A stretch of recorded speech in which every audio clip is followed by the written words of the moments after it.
咁你要願意去睇咯，唔好仲係攞住香港以前嗰種生活習慣模式嗰種態度。嗱，麻雀大賽創辦人之一嘅 Marco 咧就係嚟自麻雀世家嘅，細個就開始打牌。依家搞麻雀大賽咧，又對佢有咩嘅影響呢？如果要用一個麻雀術語嚟形容自己，佢又會點樣形容呢？今集我哋一齊四方城上見地上事。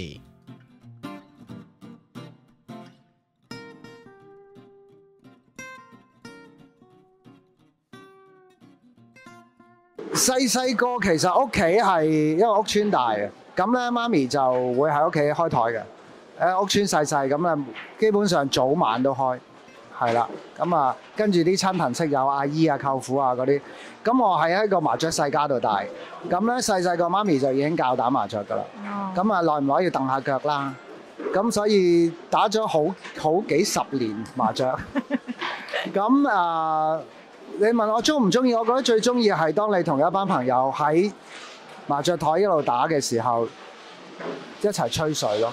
而家我發覺搞完麻雀大賽，我係中意睇人打牌，因為我可以睇晒四家嘛，我可以知道佢哋叫乜嘢，叫啲乜嘢。咁其實我已經知道啦。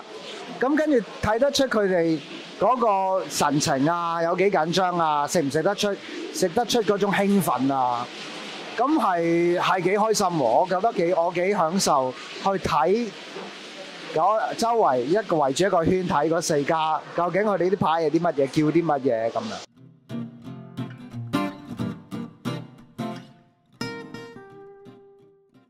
13邀啦，我覺得13邀就係因為其實每隻牌都唔拉更嘛。其實人生好多時你好多嘢都未必好拉更嘅，你遇到嘅人都好多時都唔係好拉更。但係佢湊埋咗一齊就食得出呢鋪即係咁大嘅牌啦。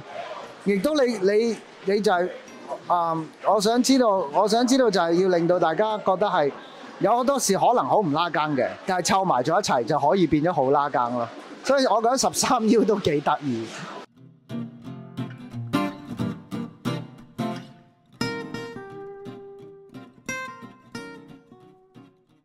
我牌品如果對啲熟啲嘅朋友，我就會盡量放鬆啲嘅時候，牌品係差啲嘅，因為真係對住熟朋友嘛，對住啲唔係好熟嘅朋友，牌品就一定要即係因為新相識啦，咁啊收斂啲啦。但係熟嘅就唔係㗎啦，咁啊。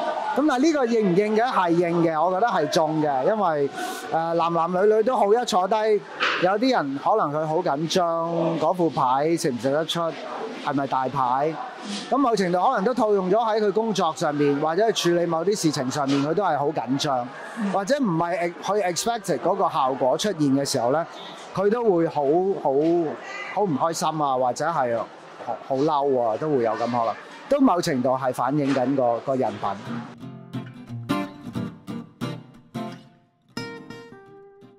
我嘅工作主要就係幫手做招募啦，揾 sponsor 啦，因為我係 sales marketing 啦，咁去揾場地啦，跟住同啲聯絡，同啲參賽者聯絡啦，同啲場地聯絡啦，同啲 sponsor 聯絡啦，跟住喺現場做 MC 啦，度個 run down 啦，再同另外兩個 partner 去協調有唔同嘅工作咁。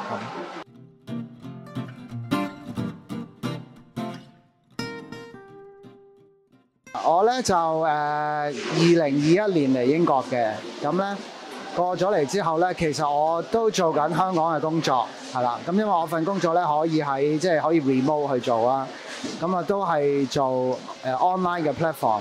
咁我亦都係做 sales and marketing 為主嘅。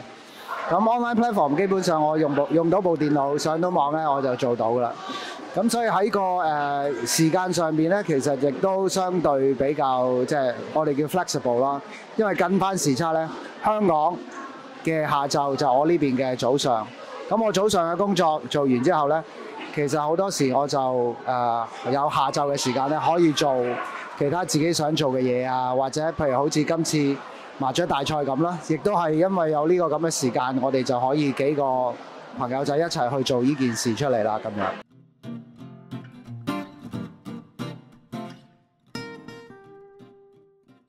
我覺得的而且確係有幾大嘅改變，係啦，即係由以前喺香港可能大部分時間就係工作，跟住做完嘢都夜啦嘛，跟住翻屋企可能食完飯瞓覺，咁變咗其實自己私人嘅時間係唔多嘅，係啦，有嘅私人嘅時間都會可能當然又要湊小朋友啦，跟住我成日覺得喺香港嘅私人時間係比較奢侈嘅，即係你要有好多你有限嘅私人時間底下呢，你要揀去做嗰樣嘢呢，你係真係要好睇得準，真係好值得做先做。咁但係嚟咗英國之後，其實時間係多咗嘅。有啲人會將佢定義為好似好悶喎。其實因為時間多，我哋而家喺英國呢邊生活嘅香港人，佢既然有好多時間多咗出嚟呢，其實係應該多啲去揾下自己嘅興趣，你做到自己嘅興趣。譬如我踢波嘅，我喺香港其實要真係踢一場波好難，又要約到11個人，又要 book 到場，又要抽到時間去踢。再加上可能都唔係踢到草場啊大場啦，我哋叫。但係你嚟到英國呢個足球國家呢，我基本上每個禮拜可能都有1至2場波可以踢，再加埋一啲比賽咧，可能一個禮拜再多啲或者會好多。所以呢啲時間就係睇你點去運用，點去善用咯。呢個麻雀大賽亦都係因為我哋都有一個咁嘅時間喺度，有時間我哋就可以發生呢件事，可以執行呢件事。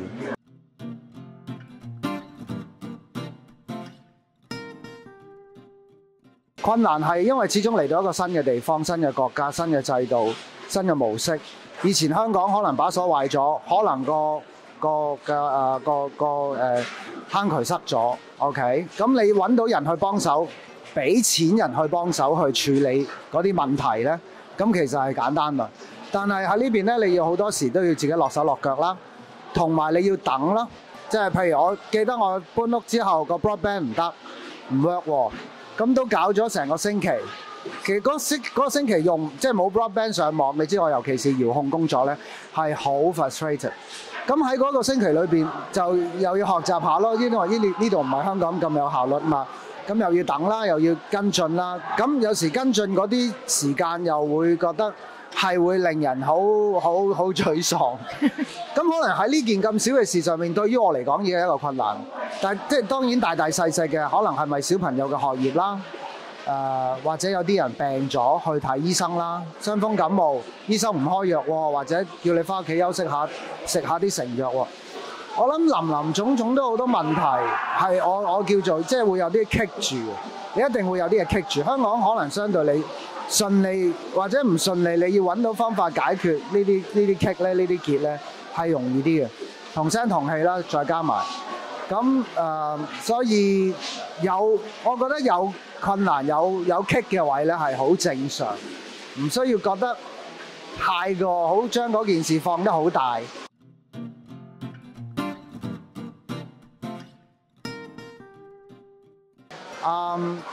個成長位係一來要靠自己啦，成日睇啲人話喂，整咗燒肉就係成就解鎖啦，整咗叉燒。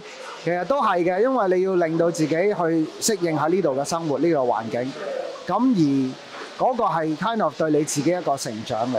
咁譬如我依家踢波，我發覺我好多年冇踢波，跟住過到嚟踢波都連續不停，每個禮拜踢，同咗班波友一齊好開心咁踢下波。我都覺得自己嘅技術好似勁咗，即係都係成長，都係叻咗。亦都咁嘅人情味，你會 feel 到啊，因為呢。你好多時都真係需要有身邊啲朋友去支持，或者鄰居去幫助。無論係可能去幫你睇一睇個小朋友一陣，可能去幫你接放學 ，OK？ 可能係佢大時大節嘅時候整蘿蔔糕俾你食，整年糕俾你食，或者煲咗湯，要碗湯俾你飲。呢啲都係一啲你會覺得feel 到喺呢邊有返嗰種人情味。成日都話以前住屋村咧就大家開住道門唔使閂門，有好多人情味。你照顧下我，我照顧下你，係嘅。我諗問好多香港人喺呢邊咧，淨係喺呢一個位上面，你比較返你以前喺香港咧，你會攞多咗嘅，你會得着多咗嘅。呢個係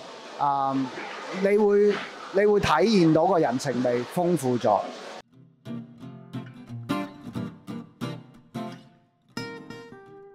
尤其是嚟到一個新嘅地方，去到好 challenging， 好多困難，好多未知數，好多 unknown 嘅時候，你試下嘗試去做嗰件事，睇下做唔做到。嘗試完真係做唔到嘅，咁咪唞下咯，再做咯，或者逐啲講唔使死嘅，係咁咪做到你覺得自己好滿意啦。